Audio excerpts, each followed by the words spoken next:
Okay, good evening, and I'm here with. Trinity Driggs. I am the assistant coach for Coppin State University's cheer team. Okay, Coach Trent. So I know that this is your alma mater. So what made you come back? Um, First of all, my love for cheer made me come back. When I graduated, I just didn't want to let it go. Like, I could always come to the games and see them. But when our head coach came, we were already kind of getting into like new coaching positions as far as like our head coach when I was here had left. So when I was leaving, they were trying to bring in a new head coach. And so if we had left, we didn't know what was going to happen as far as like me, Aubrey, and Shayla. We were the only members left, but we were seniors. So we were like, okay, we don't know what's going to happen. The new coach probably is not going to have anybody to get in contact with. Like, what do we do? So I believe we had not a tryout, but we saw who was interested, and I think that's when we brought on Kamani, I want to say. And so we did that. We kind of just worked with her so that if we did have to leave and it was before a head coach came in, somebody would know something. And so that was that. And then when the head coach was like, I really could use you guys' help, we were all for it because we love cheer. So we wanted to come back. And then just seeing the team grow from what it was when we were here until what it is now and what it can be in the future, that's what like keeps me coming back every season. Okay, so that leads us into our first question, which is what inspires you to return to your alma mater as a coach, and how do you think your experience as a former athlete here will influence your coaching style? Okay, so besides my love for cheer, which started when I was in like middle school, the growth that you see over the season, whether it's in cheer itself or academically, is something that I don't think that you see a lot, like period. And so seeing that growth in the cheer team where it's like you bring in girls, they don't know each other. And you have those girls that are scared, and you're going to have that one girl who feels like she can't go to anybody because that's typically how she runs. That's how she runs herself. And then by the end of that semester, that same girl is like, okay, this is my cheer since I can go to her.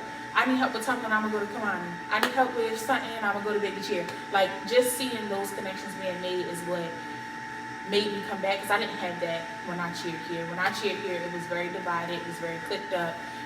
It wasn't inclusive as far as like body type and just attitudes and things like that. So to be able to foster an environment that promotes healthy relationships between girls of all calibers, that's what made me come back, because I'm like, I want to see a change. Like, I didn't really like how it was on the cheer team. I didn't have a uniform for half the season because I am kind of on the heavier side. So I had to wind up making my own uniform at one point in time, and that's not something that I wanted to see. It didn't feel good when it happened to me, and I wanted to make sure, like, okay, if there's a girl out here that likes cheer and she's my size, but we don't have a uniform for her, what's the next best option? So when the head coach came in, her mom was able to tailor me a uniform to fit myself, and then she doesn't mind tailoring a uniform to fit another cheerleader. So that's fine.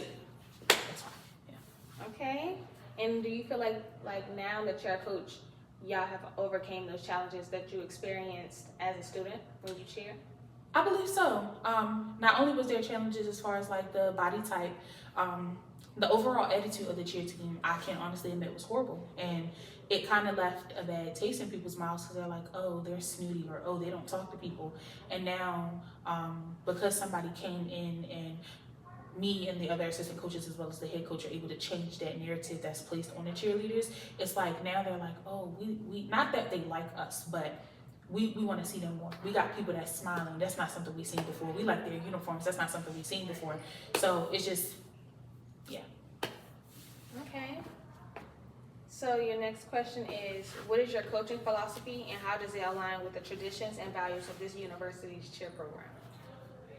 My coaching philosophy is you are a student first and an athlete second. I have been working with athletes for years. Started at a summer camp called Pop, and they fostered education within the sports community by integrating reading and mathematics into sports. So it was just like an incentive. So you do good in your reading, you do good in your math, you apply what you learn in reading and math to your sport. And so that's kind of how I look at it now. You are a student first, my apologies. So whatever you do inside the classroom can be reciprocated into your sport. Whatever you do in your sport can be reciprocated inside the classroom. So you do have, team bonding. You got to bond with your classmates. Sometimes you're going to have group assignments, so that's a component. You do have to, we send our girls home with videos to learn from. So once they make the team in May, they have all summer until about mid-July, beginning August, to come back and show us what they learned off those videos. Sometimes you're going to have a class where your teacher gets sick. Okay, here's this Blackboard collaborative. Take this, learn it, come back and let's see what you got. So that's just my philosophy. Anything you can do inside your sport, you can apply it to your classroom setting. I think it aligns with the cheer program because while cheer is under athletics, it's also a club, and so it's not as like demanding as other sports, but you still have to be a student. You still have to maintain a GPA.